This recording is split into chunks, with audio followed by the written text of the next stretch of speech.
नमस्कार, हकीकत न्यूज में आपका स्वागत है। मैं हूं आपके साथ अंकिता। चलिए बढ़ते हैं मुख्य खबर की ओर। रीवा के संजय गांधी अस्पताल में मेडिकल कॉलेज से जुड़ी एक बड़ी खबर सामने आई है। अस्पताल के डीन डॉक्टर सुनील अग्रवाल ने बताया कि अब भर्ती पर्ची, पंजीयन शुल्क और एक्सरे के लिए शुल्क अब आउटसोर्स कर्मचारियों को देना होगा और एरियर्स, ग्रेजुएटी और आयुष्मान के रुपए के बारे में उन्होंने कहा कि ये जल्द ही दिया जाएगा। हमारे यहाँ कोई इस संबंध में फाइल पेंडिंग नहीं है। कोरोना वायरस को लेकर कहा, हम पूरी तरह तैयार हैं। डीन ने कहा कि हमने पहले के खतरनाक कोरोना वायरस को झेल लिया, अब तो ये छोटी मोटी समस्या है। और कुछ क्या कह रहे संजय गांधी अस्पताल के डीन डॉक्टर सुनील अग्रवाल, आप सुन सकते हैं। अस्पताल प्रबंधन द्वारा कोई ऐसे निर्देश दिए गए हैं क्या कि आउटसोर्स की एंट्री शुल्क लगेगा? अगर पंजीयन कराता है आउटसोर्स अस्पताल में तो उसका पैसा लगेगा, भर्ती अगर होना है तो उसका पैसा लगेगा, एक्सरे का पैसा लगेगा, खून जांच का पैसा लगेगा, जबकि पहले वो विभाग का हिस्सा माना जाता था और उसको ये चार्जेस नहीं देने पड़ते थे। तो क्या इस प्रकार की व्यवस्था की गई है आपकी प्रबंधन द्वारा कि आप सभी शुल्क उनको देने पड़ेंगे?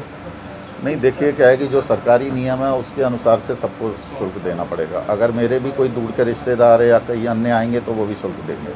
तो इसमें आउटसोर्स के कर्मचारी हैं, उन पर भी जो शासकीय व्यवस्थाओं के अनुसार जो नियम लगेगा तो वो उनके लिए भी लागू है। सरकारी कर्मचारियों के लिए भी सर रजिस्ट्रेशन और भर्ती शुल्क वगैरह, एक्सरे जाँच, जैसे शासकीय कर्मचारियों के लिए अलग से व्यवस्था जो भी की गई है शासन में व्यवस्था, तो उसके अनुसार उनको छूट दी जा रही है और जो उनके लिए जो प्रावधान होगा उनके लिए दी जाएगी। आउटसोर्स के कर्मचारियों के लिए कोई विशेष नियम उनके लिए नहीं लागू होंगे। तो पहले की व्यवस्थाओं में क्या था कि ये सुविधाएं उनको निःशुल्क दी जा रही थी, अब व्यवस्थाओं में शुल्क दिया जा रहा है। ऐसी कोई व्यवस्था नहीं है कि जिसमें जो व्यवस्था जो अभी निर्धारित होगी उसी के अनुसार काम किया जाएगा। अगर पहले कुछ गलत हो रहा है तो उसको ऐसा नहीं है कि उसको गलत चलने दिया जाए। पहले सर मतलब गलत हो रहा था? नहीं, ये पता नहीं है मेरे को कि पहले उन लोगों के किसी रिश्तेदार वगैरह को हो सकता है कि हम यहाँ के कर्मचारी हैं, यहीं पे काम कर रहे हैं, भाई फ्री है, जनरल आते हैं, जिसके लिए जो प्रावधान है, भाई जो फ्री के लिए जिसका प्रावधान है उसको फ्री का मिलेगा, जिसको प्रावधान फ्री के लिए नहीं है उसको फ्री का नहीं मिलेगा। जानकारी आ रही है सर, हमारे डॉक्टर्स भी जैसे रहते हैं, चिकित्सक भी जब भर्ती होते हैं उनको जो प्रावधान नहीं होता वो भी अपना शुल्क देते हैं। प्रावधान में नहीं है तो शुल्क लिया जाएगा? जिसका प्रावधान है शासकीय व्यवस्था में वही दिया जाएगा। तो सर कई विभागों में आउटसोर्स के एरियास आ चुके हैं, मेडिकल कॉलेज में लंबित है, क्या वजह है?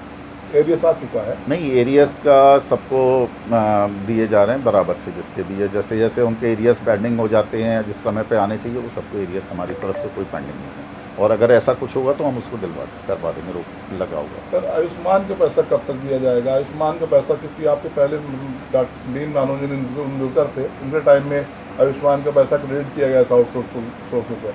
अब चूँकि आप है सर तो आपके द्वारा क्या ऐसा मतलब? आयुष्मान का पैसा निर्धारित नियमों से सबको दिया जा रहा है। इनको भी, आउटसोर्स के कर्मचारियों को भी उसमें जोड़े गए हैं तो उनको भी दिया जा रहा है। लगभग कितने अभी किसी के खाते में क्रेडिट नहीं हुआ सर?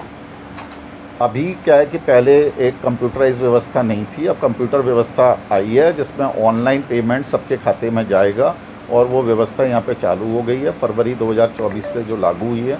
और उसके बाद से अब डायरेक्ट सबके खाते में ही इंडिविजुअल पैसा जा रहा है और उसका पेमेंट चालू कर दिया जा गया है। मध्य प्रदेश में आपको बता दूं, रीवा पहला मेडिकल कॉलेज है जिसमें ये व्यवस्था से ऑनलाइन पेमेंट चालू कर भी दिया गया है और ये पेमेंट शुरू भी हो गया, सबको जानने भी लगा। ग्रेजुएटी की पेंडेंसी है, ग्रेजुएटी नहीं दी गई है कहीं बहुत सारे कर्मचारियों को, लगभग किसी कर्मचारी को। हमारे यहाँ पे हमारे मेडिकल कॉलेज के अंदर जो भी कर्मचारी हैं, अधिकारी हैं, सबको ग्रेजुएटी नियम से जब भी होता है, जब मिलना होता है तब दे रहे हैं। और किसी की भी पेंडेंसी नहीं है हमारे पास।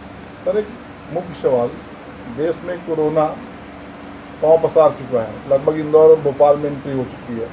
सर अपनी ओर से क्या व्यवस्था है, ऐसे सजगता बढ़ती जा रही है? अगर कोरोना पेशेंट रीवा में आते हैं तो अपने ओर से क्या है? रीवा मेडिकल कॉलेज ने, रीवा शहर ने जिस तरीके से कोरोना को पहले लड़ा और उससे जूझा और जिस तरीके से व्यवस्थाएं जनता को, आम जनता को उपलब्ध कराई, तो हम पहले से बहुत प्रिपेयर्ड हैं, सक्षम हैं। और अगर कोई भी ऐसी उपस्थिति उत्पन्न होती है तो अब वो उस प्रकार की उपस्थितियाँ नहीं होंगी। अब तो ये जिस तरीके की जो शुरुआत है, हम इतनी बड़ी पहाड़ से निपट लिए, अब तो ये छोटी छोटी चीज़ें आएंगी। ये तो निरंतर हर साल आ रही है, वेरिएशंस आते हैं, वायरस में बदलाव आते हैं, आते रहेंगे और करते रहेंगे। सारी व्यवस्था हमारे पास है। ये जो वायरस है कि घातक वायरस है कि नॉर्मली वायरस है? देखिए, मरीज़ अगर उसकी क्षमता सही नहीं है, मरीज़ में अगर इम्यूनिटी नहीं है, मरीज़ में कोई बीमारियां हैं पुरानी क्रॉनिक, तो उसमें कोई छोटी सी भी चीज़ भी घातक बन सकती है। और कई मरीज़ है जिसमें घातक भी हो, अगर उसकी इम्यूनिटी क्षमता है, उसमें शारीरिक क्षमता अच्छी है, तो उसके लिए वो भी घातक नहीं है। सर कितने वेंटिलेटर व ऑक्सीजन की व्यवस्था की गई है, कितने वेंटिलेटर हमारे यहाँ पे ज़्यादातर जितने भी पलंग हैं, जिसमें जब कोरोना में व्यवस्था पहले से ही है, कोरोना के टाइम में हम जब निपट लिए वो व्यवस्थाएं खत्म तो नहीं है। वार्ड सर पहले से बना हुआ निर्धारित वार्ड जी। बना हुआ होगा सर। वार्ड जैसे जैसे आते जाएंगे, अभी तो हम जनरल भी इलाज कर रहे हैं सारे मरीजों का, तो जैसे जैसे आते जाएंगे उनके लिए अपन स्टेप अप करते हुए व्यवस्थाएं देते जाएंगे। ऑक्सीजन की क्या व्यवस्था है? ऑक्सीजन की पूरी व्यवस्था है, किसी को कोई परेशानी नहीं।